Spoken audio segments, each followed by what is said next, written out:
welcome back to another video and to this guitar. This is the Epiphone 1960 Tribute Plus, and if I sort of go back to my Epiphone 1959 video, it's by far the most popular video I've done on this channel to date, and I kind of feel like this is the forgotten version of that, because of all the hundreds of comments on that video, I think only one or two mention that actually before you could get this guitar, and you know, it was really highly spec'd, etc. as well. So this is what I'm checking out now. It piqued my curiosity. I wanted to get one, and here it is. So we'll go over the spec of the guitar. There's quite a lot to say about the spec, and I'll sort of tell you what I think compared to the 59, and then we'll go into all the sound demos and stuff as well. So coming in a bit closer so you can see, it's this wine red finish, and it sort of reminds me of the early George Harrison / Clapton Les Paul.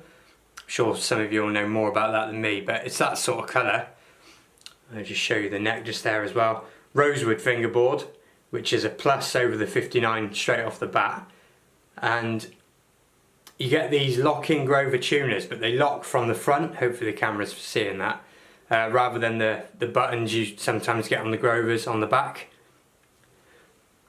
The binding's got this sort of yellow and slight age to it, but really clean binding in fairness.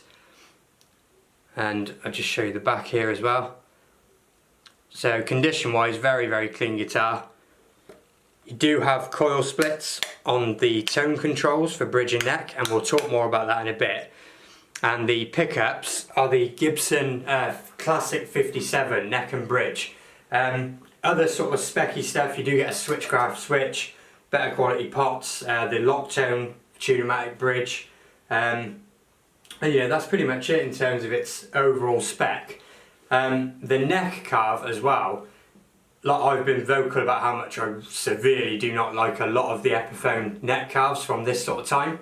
Despite the fact they're good guitars, I just hated the neck carve. And on the 1960 they did thicken and curve that out. It's not as big as the 59, but it is a much, much comfier neck. And weight wise we're talking sort of around £9, so not crazy heavy, but you know, a nice weight for a Les Paul. One thing I want to talk about now is the coil splitting on these pickups. If you've watched a lot of my videos before, anytime a guitar has coil split, I tend not to bother with it too much because I don't really like it, but if it's there, it's there. If it's not, it's not. But whether it's these pots or these pickups, this guitar on the coil splits is one of the best I've ever heard, much more so than the Gibson Studio before, much more so than the first Gibson I ever filmed on this channel, about 8 months ago or so. There's just something that really works with the coil splits, and in the sound demo I will show you that.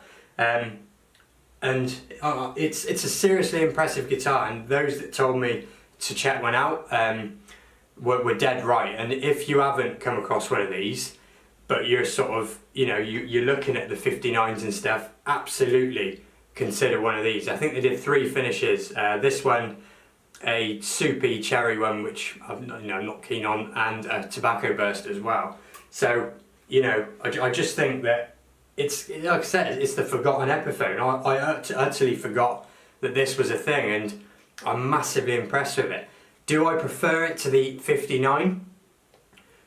Some things, yes. The rosewood fingerboard for a start instead of the laurel is always going to win for me. The pickups, I think, honestly, are just as good as the burstbuckers. The fit and finish is just as good. You do still get the long tenon neck join, by the way, on this as well. The tuners, the lock-in tuners are a nice touch. I do prefer the neck of the 59, but other than that, that's probably the only thing I prefer. So, massively impressed with this guitar. It is available currently on my website. It comes with the hard case and bits of its paperwork and all that. So that's the overview of the guitar. You know, whoever told me to check this out, you're absolutely right. And they are wicked guitars. I'd be more than happy to have one of these, you know, as my Les Paul. And if anyone's wondering what do I think of it compared to the SB59, honestly, it's not a million miles off. Like, the 59 is a lot lighter for a start, and obviously it feels better. It's a 3 times more expensive guitar plus, but in terms of its sounds, the way it plays and the way it kind of feels, it isn't a million miles away. That is how genuinely impressed I am with this thing. So I think that's enough of the talking. We'll go on to the sound demos just now. What I'm going to do is I'm going to use 1 amp sound throughout, all the cleans, all the heavies, just to demonstrate, you know, how versatile and useful these pots and controls are.